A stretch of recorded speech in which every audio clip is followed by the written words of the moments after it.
Ito ang ilan sa mga bagay na dapat mong gawin kapag hinuli ka ng pulis. Isa sa mga bagay na ayaw maranasan ng kahit sino ay ang maaresto. Kung may ginawa kang krimen, abay, deserve mo yan. Pero kung wala kang kasalanan, nakakatakot pa rin. Isipin mo, nagmamaneho ka lang isang araw, tapos bigla kang pinara ng pulis. Hindi lang simpleng violations, pero aarestuin ka na pala. Pero alam mo ang totoo, wala kang kasalanan. Nagkamali sila. Hindi perpekto ang sistema. Minsan may mga inosenteng nadadamay, napagkakamalan, o napapasama sa mga sitwasyong hindi naman nila kasalanan. Kaya kung hindi mo pa alam, may mga paraan para maprotektahan ang sarili mo sa mga ganitong pagkakataon. Hindi ito para makatakas sa mga pulis, hindi para takasan ng batas, kundi para malaman ng mga pwede mong gawin bago pa man lumala ang lahat. Number 1. Ang secret ng kanilang strategic tapik. Isang araw nagmamaneho ka, biglang may umilaw sa likod mo. May police mobile na pala sa likod mo, pinatatabi ka. Kapag palapit na ang pulis, baka mapansin mo na hahawakan o tatapikin ng pulis ang likod ng kotse mo bago siya lumapit sa bintana. Para saan? Secret police code ba yon? Sa loob ng maraming taon, iba't ibang kwento na ang kumalat tungkol dito. May nagsasabing para mag-iwan ng fingerprint. May nagsasabing para masigurong sarado ang trunk. May nagsasabing nakasanayan na lang ito ng ilang pulis. Pero ayon sa mga dating pulis, totoong isa sa mga dahilan nito ay para mag-iwan ng fingerprint sa sasakyan. Kung sakaling may mangyaring masama sa traffic stop, may ebidensya na mag-uugnay sa pulis at sa sasakyang iyon. Pero hindi lang yan. Habang papalapit ang pulis, ang simpleng tapik na ito ay pwedeng ikagulat ng driver. At kapag nagulat ka, mas madaling makita ng pulis kung may kinukuha, inilalagay o iniaabot ka sa loob ng sasakyan. Kaya habang iniisip mo kung bakit niya tinapik ang kotse mo, posible na doon pa lang inoobserbahan ka na niya. Kaya sa susunod na makita mong ginawa ito ng pulis, huwag mo lang masyadong isipin ang tapik. Relax ka lang, manatiling kalmado, at makipag-usap ng maayos. Number 2. Lusot ka pag mali ang kutob nila. Ngayon, may nakita silang violation. May kaso ka na ba? Wala pa naman. Sa maraming bansa, kailangang may sapat na dahilan muna ang pulis bago kanila parahin. Kung sakaling walang sapat na dahilan para sa traffic stop, tapos doon lang sila nakakita ng ebidensya laban sa iyo, posible na hindi rin magamit ang ebidensyang iyon sa korte. Parang ganito, nakakita sila ng paglabag, pero kung mali naman ang paraan kung paano nila ito nalaman, pwede magkaroon ng problema sa kaso. Kaya hindi lang mahalaga kung ano ang nakita ng pulis. Minsan, mas mahalaga kung paano nila ito nakita. Number 3. Hanapin ang nawawalang search warrant. Nakatabi ka sa gilid ng kalsada, kinuha na ng pulis ang lisensya mo, maya-maya may tanong siya. Pwede ba naming tingnan ang loob ng sasakyan mo? Dahil kinakabahan ka, baka ang una mong masabi, sige po. Pero teka muna, hindi porkit pulis ang humihingi ng permiso ay obligado ka ng pumayag agad. Sa maraming pagkakataon, kailangan muna nila ng warrant o legal na basehan bago sila magsagawa ng search. Kaya isang oo mo lang, maghahanap na sila. Problema rin kapag pumayag ka sa search at may nasirang gamit habang isinasagawa ito. Baka mahirapan ka ng humingi ng kabayaran dahil maaari nilang sabihin ginawa lang nila ang search na pinayagan mo naman.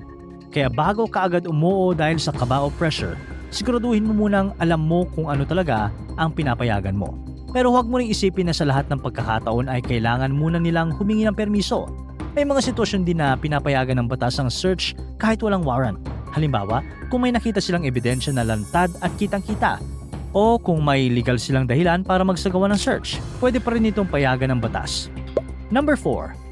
iPhone to eyewitness. Hindi mo alam kung ano ang susunod na mangyayari, kaya habang nakikipag-usap ka sa kanila, may isang bagay kang pwedeng gawin, ang mag-video. Kung nasa pampublikong lugar ka at hindi mo naman hinahadlangan ng operasyon, kadalasan pwede kang mag-record ng video habang ginagawa ng mga pulis ang trabaho nila. Kapag may video, mas madaling balikan kung ano talaga ang nangyari, kung ano ang sinabi, at kung paano naganap ang buong insidente. Pero tandaan, mag-record ka lang. Huwag kang manghimasok sa operasyon, humarang sa mga pulis o gumawa ng anumang bagay na makakadagdag sa gulo. Kasi minsan, cellphone mo ang pinakamapagkakatiwalaang witness. Number 5. Hindi lahat ng radar umaandar. Ngayon, kung ang naging kaso mo ay overspeeding, huwag kang mag-alala dahil ang speeding ticket hindi automatic na may kasalanan ka na. Kung hindi mo pa alam, may karapatan kang questionin ang ticket sa tamang legal na proseso kung naniniwala kang mali ang naging basa ng radar o mali ang pagkakahuli sa'yo. Dahil sa totoo lang, hindi perpekto ang radar gun. Tulad ng ibang kagamitan, pwede rin ito magkamali kapag hindi ito maayos na na-check o na-maintain. Kaya kung alam mong hindi ka naman talaga nag-overspeeding, huwag kang sumuko kaagad. Kaysa makipagtalo sa pulis sa gilid ng kalsada, pwede mong dalhin ang usapin sa korte at ipaliwanag kung bakit sa tingin mo mali ang ticket na ibinigay sa'yo. Number 6. Lahat ng sasabihin mo, rinig sa presinto. Dinala ka na sa presinto para sa investigasyon. Nakiusap ka kung pwedeng tumawag, pero sa umpisa, sinabi nilang bawal. Pagkatapos ng mahabang paghihintay, pinayagan ka ring tumawag. Hooray! Gusto mo nang ilabas sa mga masasamang words sa telepono o sa sarili mong cellphone. Pero teka muna, bago ka magsimulang magkwento ng kung ano-ano, may isang bagay kang dapat malaman. Kung pinayagan kang tumawag, gamitin man ang telepono ng presinto o kahit sarili mong cellphone, huwag mo agad isipin na private na ang usapan. Sa maraming detention facilities sa iba't ibang bansa, ang mga ordinaryong tawag ay maaaring ma-monitor o ma-record para sa seguridad. Ibig sabihin, hindi lahat ng sasabihin mo ay naka-private. Kaya tandaan, ang telepono ay para makipag-ugnayan, hindi para gawing podcast ang buong kaso mo.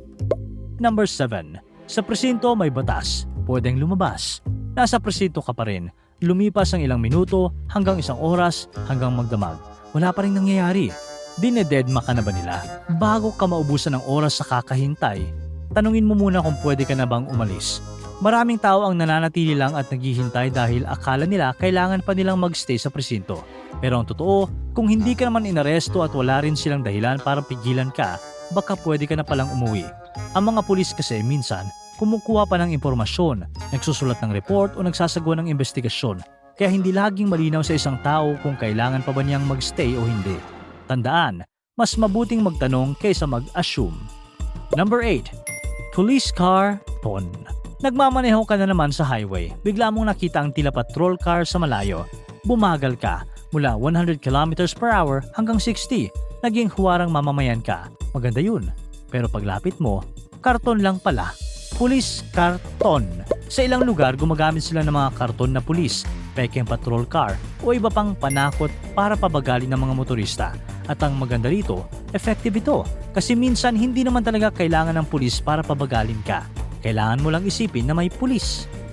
Number 9. Pulis na, best actor pa. Ngayon nakarating ka na sa pupuntahan mo sa isang malaking event. Pa isang tao sa tabi mo, tahimik lang, nagmamasid. Paminsan-minsan, nakikipagkwentuhan na sa ibang tao. Mukha lang siyang ordinaryong nakikiosyoso sa nangyayari. Pero paano kung hindi? Silang operasyon may mga pulis na sinasadyang makihalo sa mga tao nang walang uniform para makakuha ng impormasyon at makita kung ano talaga ang nangyayari sa paligid. Pero hindi lang yan. Alam na ng lahat na may mga pulis na nagdi-disguise. Kaya ang totoong diskarte, ang pag-arte na parang hindi umaarte.